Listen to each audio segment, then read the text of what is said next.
জীবনটা এক সমস্যার সমাহার। এতে আপনাকে বিশ্বাস করা হয়ে থাকবে এবং পরিবর্তনে আপনাকেও কিছু দিতে হবে। ধৈর্য ধরো, মনকে শক্ত করো, শুধু মনে রেখো সময় সর্বদা এক অবস্থায় থাকে না। খারাপ সময়ের পরেই ভালো সময় আসে।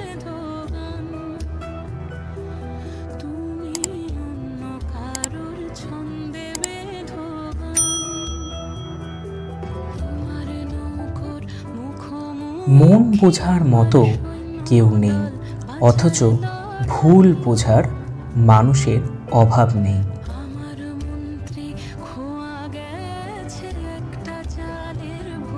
অতিরিক্ত সৎ হওয়া উচিত নয়, কারণ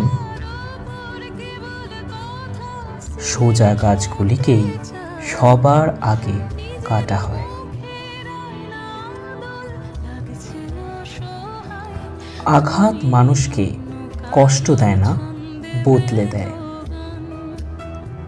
তোমাদের যদি আজকের ভিডিওটি ভালো লেগে থাকে তাহলে ভিডিওটিতে একটি লাইক করে আমাদের চ্যানেলটিকে সাবস্ক্রাইব করে নিও। Thank you.